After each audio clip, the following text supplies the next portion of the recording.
실업급여 집중 탐구 6번째 시간입니다. 이번 시간에는요, 실업급여 지급 절차 관련해서 자주 묻는 질문 9가지에 대해서 좀 살펴보도록 하겠습니다. 첫 번째 질문입니다. 구직급여는 언제까지 신청해야 하나요? 라는 질문인데요. 이거 아주 자주 물어보십니다.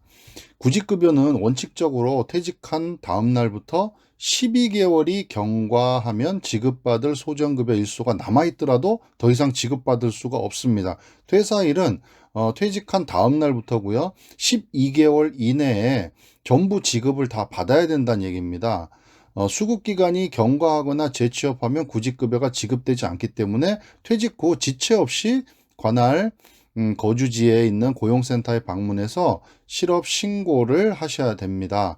그리고 이제 작년 10월에 바뀐 거에 따라서요. 최대 이제 기간이 270일까지 지급이 되므로 이게 뭐 대략적으로 보면 9개월 정도 된다고 보여지죠. 그래서 빨리 신청을 하시지 않으면 예를 들어서 퇴직하고 나서 뭐 6개월 뒤에 신청을 했다 그러면 그 6개월치밖에 받을 수가 없는 겁니다. 최대. 그래서 1년이 경과하면 받을 수가 없기 때문에 퇴직을 하시면 바로 실업급여를 신청하셔야 된다는 거 꼭 유념하시길 바라겠습니다. 자, 두 번째 질문입니다.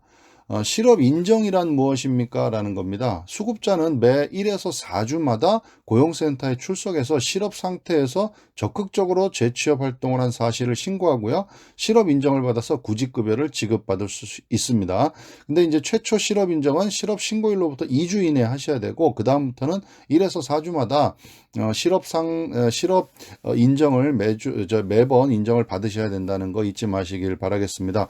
예외적으로 뭐 취업, 컴퓨터 활용 능력 등을 고려해서 고용센터에 온라인 실업 인정 대상자로 인정받을 경우에는 지정받을 경우에는 별도의 절차에 따라서 출석을 하지 않으셔도 되는 경우가 있으니까 참고하시고요. 자, 세 번째입니다. 실업 인정일에 출석하지 못하면 어떻게 되나요? 이제 실업 인정일에 나와서 이제 실업 인정을 해야 되는데 그걸 이제 참석하지 못하게 되면 구직급여는 원칙적으로 지급이 되지 않습니다. 그러나 불가피한 사유가 발생한 경우에는 실업 인정일을 변경할 수도 있다는 겁니다. 이거는 고용센터에 직접 확인을 해보시면 되겠죠. 자, 네 번째 자주 하는 질문은요. 구직급여를 받다가 취업하면 어떻게 해야 되나요? 이 질문도 되게 많이들 하십니다. 근데 구직급여를 받고 있다가 내가 취업을 하면 이제 지금까지 이제 앞으로 더 받아야 될 게 뭐 6개월, 뭐 8개월 이렇게 남아 있는데 그 기간에 이제 못 받는다 이거죠. 구직급여를 받다가 소득이 발생하거나 취업한 경우에는 반드시 신고를 하셔야 됩니다. 신고를 하여야 하는 범위는 어떤 게 있냐면 1개월 기준으로 해서 60시간 이상으로 정하고 취직한 경우입니다. 그러니까 한 달을 기준으로 인해서 주 15시간 이상, 60시간 이상 근무하기로 하고 취직한 경우, 1개월 근로시간이 60시간 미만이더라도 일정 금액 이상을 지급받는 경우, 그리고 아르바이트 등으로 실업급여 1획 이상의 소득을 얻은 경우, 그 다음에 세법상의 사업자 등록을 하는 경우, 그리고 특히 이 부분 보험 모집인, 채권 출시민, 텔레마케터, 학습지 교사 등으로 활동하는 경우 등도 구직급여를 받다가 취업으로 인정이 돼서 그 다음부터 실업급여를 받지 못한다는 거.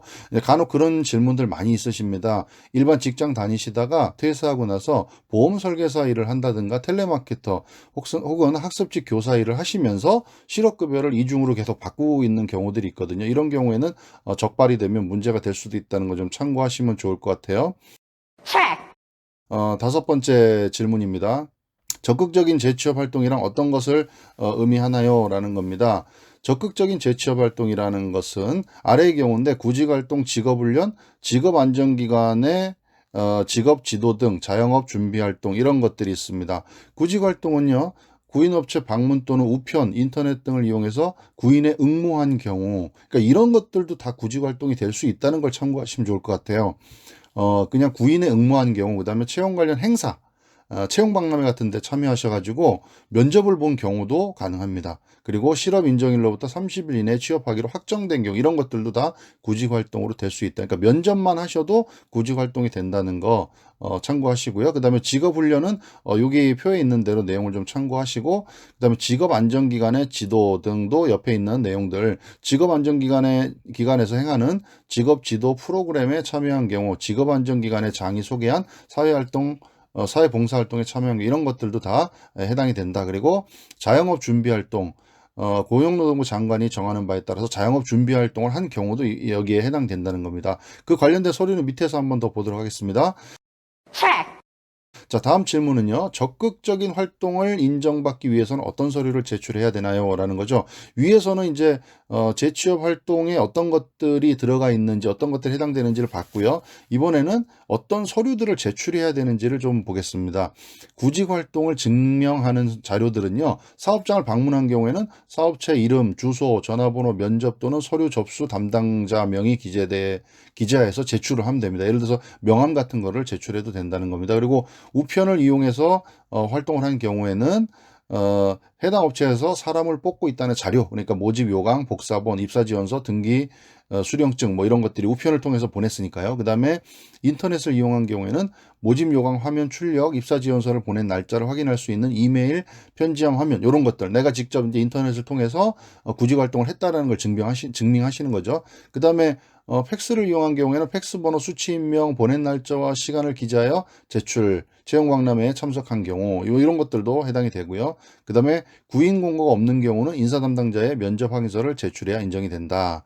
그리고 채용 시험이나 면접 등에 참여했다는 것을 증명할 수 있는 자료 아래와 같은 경우에는 재취업 활동 인정되지 않습니다. 그러니까 지금 말씀드리는 거에는 재취업 활동 인정되지 않는다. 어떤 경우냐면 사업장에 전화로만 구인 문의를 하는 경우 있죠. 그냥 전화로다가 그냥 뭐 급여가 얼마 줍니까? 일은 언제 합니까? 이렇게 그냥 문의하는 거는 단순하기 때문에 이거는 구직 활동으로 보지 않는다는 겁니다. 그리고 특정 직종과 임금만을 고집해서 동일 사업장을 반복해서 구직 활동을 하는 경우 그러니까 뭐 직종 뭐 내가 무슨 인사과에서 일을 하고 싶습니다. 저는 연봉을 5천 받고 싶습니다. 이런 식으로 계속 그런 걸 가지고 사업장에 반복적으로 구직 활동을 하는 경우는 이것도 인정이 안 된다는 거죠.